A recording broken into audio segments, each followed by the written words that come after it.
One Piece is possibly the most successful manga of all time, with an epic anime adaptation. The huge cast of characters has enchanted the world with their tales of magical, swashbuckling adventures. But who are the real-life pirates who inspired the anime series? In this video, I will answer that question by breaking down the real-world history that inspired One Piece. If you'd like to see a follow-up to this video that breaks down the real-world mythology and folklore behind One Piece, let me know in the comments and subscribe to the channel so you don't miss it.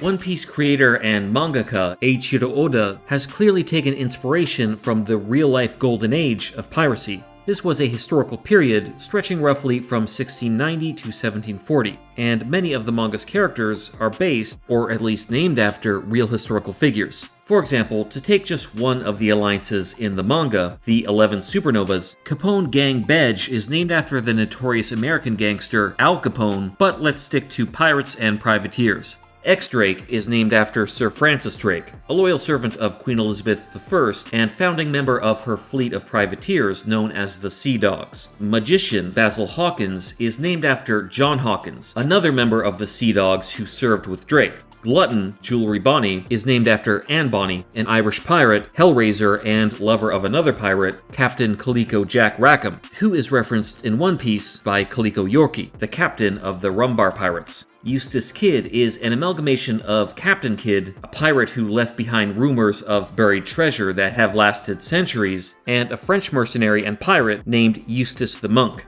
Rouge Mad Monk is named after Aruch Reis, more commonly known as Aruj Barbarossa of the Barbary Corsairs, a group of pirates who operated along the North African coast. Finally, Scratchman Apu is named after Chui Apu, a pirate who preyed on the British opium trade in the South China Seas. However, there is no historical record of the real Apu rapping. Everybody, music,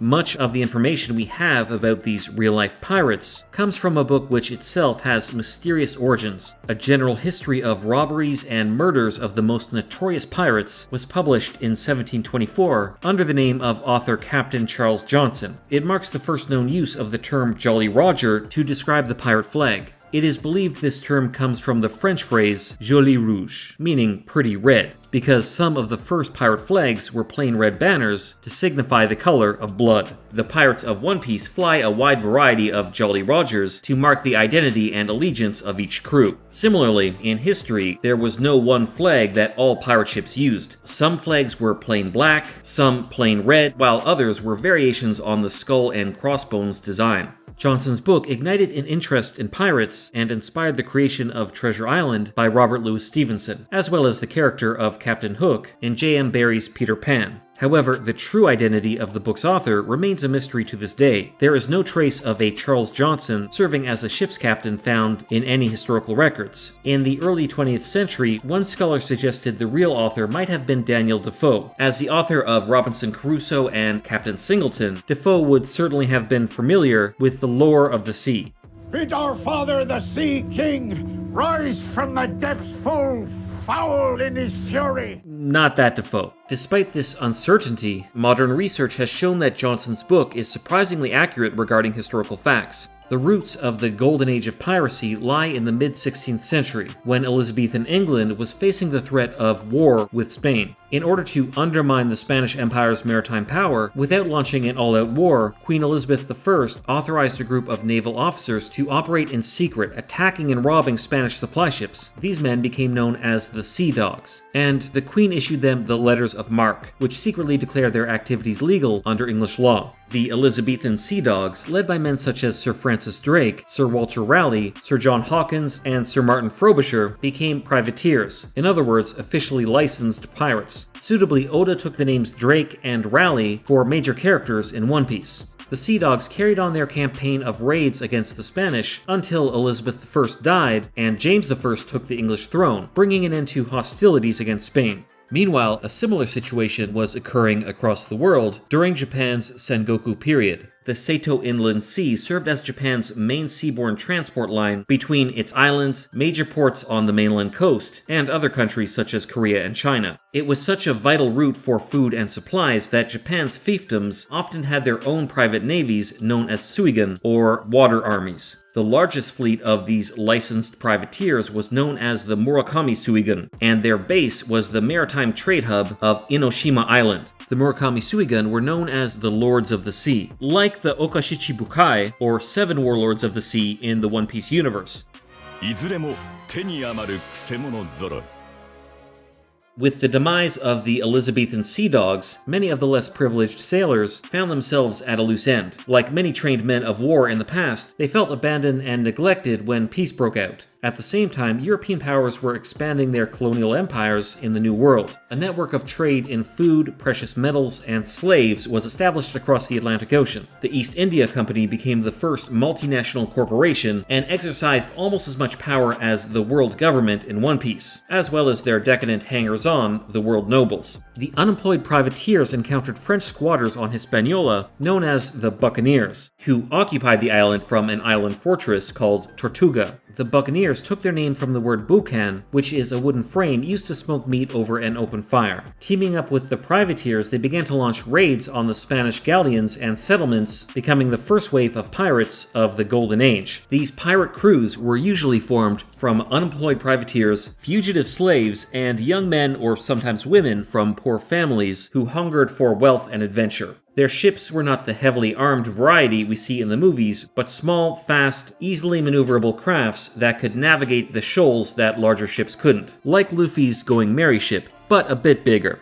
In the late 1600s, a Caribbean pirate achieved such notoriety that his name became known across Europe. Henry Avery, or Avery, seized such a large number of ships that he was put at the top of wanted lists throughout the Caribbean. In the mid-1690s, Avery received word that the East India Company were closing in on him, so he and his ship, named Fancy, departed from the Bahamas and were never heard of again. This mysterious disappearance fired up the public's imagination and brought a further wave of reckless adventurers into the Caribbean, ready to sail under a pirate flag. We can see parallels between Avery, who was dubbed the King of Pirates, and the character of Gol D. Roger, the Pirate King of One Piece, who was executed 20 years before the series begins. As the legend of Avery did for would-be adventurers, Roger's legend inspired Monkey D. Luffy to set sail on his own quest. In 1713, pirate captains Benjamin Hornigold and Thomas Barrow settled their expanding pirate crews on the British colonial island of New Providence in the Bahamas, overrunning it and its capital, Nassau. They proclaimed Nassau a pirate republic and appointed themselves as governors of a population of 1,000 citizens, mainly pirates. One Piece has the pirate island of Hachinosu, but it's far from a republic. Although Monkey D. Luffy is young, ambitious, and filled with dreams of treasure, his chief motivation in the series is to protect his friends, as if there were a pirate code of honor influencing his decisions. This concept of a pirate code of conduct is fairly close to reality. The crews of the Nassau Pirate Republic found that being merciful to the other crews they captured was actually productive. If sailors knew that they would be treated fairly, they were more willing to negotiate terms of surrender, and this reduced the amount of bloodshed and collateral damage. Some of these prisoners would also go on to become pirates themselves. The ships of the Nassau pirates had, in general, better living standards than many of the merchant ships. They also had a rough form of democracy. The crews would vote on who became captain, and unpopular captains could be booted off the ship. The crews could also vote on their targets or destinations, and they often got an equal share of the plunder. Also, female pirates had equal rights, and because roughly a quarter of Nassau's population were escaped slaves, there was a fair amount of racial toleration for the time. This sense of autonomy is reflected in the fluid and ever-changing alliances of the world of One Piece.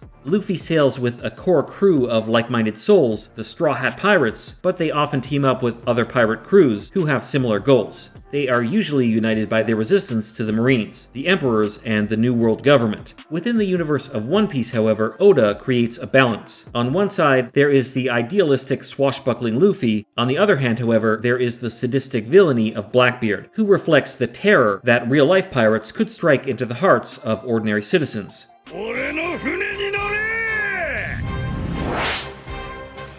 Our World's Blackbeard started his career as a young man from Bristol, England, named Edward Teach, rather than Marshall D. Teach, Blackbeard's name in One Piece. Inspired by the tales of Henry Every, the real Teach arrived in Nassau in 1716, where he enlisted as part of Benjamin Hornigold's pirate crew and joined the Pirates' Republic. Hornigold made Edward Teach commander of a plundered 40-gun frigate called the Queen Anne's Revenge, and he went on to become one of the most feared pirates history has ever known, Blackbeard. Soon, Blackbeard was captain of a whole fleet, with around 400 pirates under his command. He was voted by the pirates of Nassau to be their magistrate, which allowed him to enforce law and order as he saw fit. Teach acquired his Blackbeard moniker by growing out his beard and weaving lit fuses into it. When attacking other ships, his beard would seem to burn with the flames of hell itself. Stories of Blackbeard's cruelty sent ripples of fear throughout the Caribbean. It is possible, however, that these stories were lies spread by Blackbeard himself, so that the ships he raided would be more likely to surrender without a fight. Teach's legacy is reflected in the Blackbeard character of the One Piece universe. In the series, he's one of Luffy's archenemies, and his delight in chaos and destruction is the direct opposite of Luffy's dreams of brotherhood. Tellingly, Blackbeard became one of the world's 4 emperors by rebelling against his former captain, a character called Whitebeard, as if annihilating the merciful side of his personality in a dualistic paradigm and becoming a chaotic force beyond control.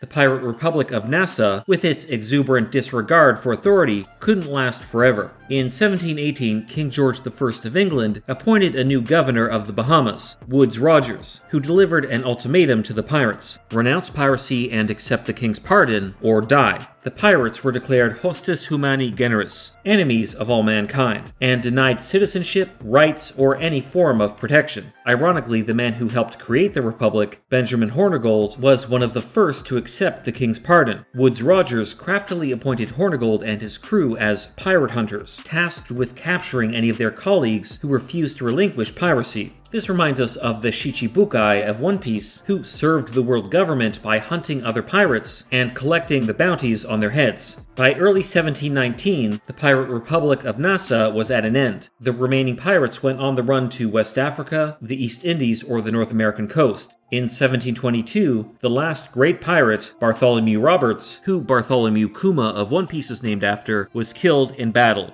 If so many popular ideas of pirates are based on historical fact, then how accurate are the stories of buried treasure? Could there be a real-life One Piece, such as that hidden by Goldie Roger? Contrary to the popular image, pirate booty was not usually gold, silver, or jewels. Generally, pirates raided ships for more pragmatic plunder: tobacco, cloth, molasses for the manufacture of rum, medicine, and supplies. Also, in a world where pirates faced the possibility of being seized by the authorities at any time, there was a temptation to spend any plundered wealth as quickly as possible, rather than bury it for future use. This also means the existence of treasure maps written in obscure codes or invisible inks is highly unlikely. Nevertheless, this has not stopped persistent rumors of buried pirate treasure throughout the centuries. For example, the treasure of pirate Olivier Levasseur, nicknamed the Buzzard. He is another inspiration behind Goldie Roger. Some accounts say that before he was hanged, Levasseur took off his necklace and threw it into the crowd, declaring, "Find my treasure, the one who may understand it." The necklace was later found to contain a cryptogram of 17 lines. The cryptogram has been recorded for posterity, but so far has not been decoded. Then, there is also the bizarre history of Oak Island in Nova Scotia. This island is rumored to be the site where Captain Kidd buried his treasure. Although few take this story very seriously, there have been 7 attempts to locate and excavate the booty, which have resulted in 6 accidental deaths and an ongoing reality TV show on the History Channel. There may be no more pirate treasure left to be found in our world, but one thing's for certain: the quest for the One Piece in Oda's complex fictional universe will go on.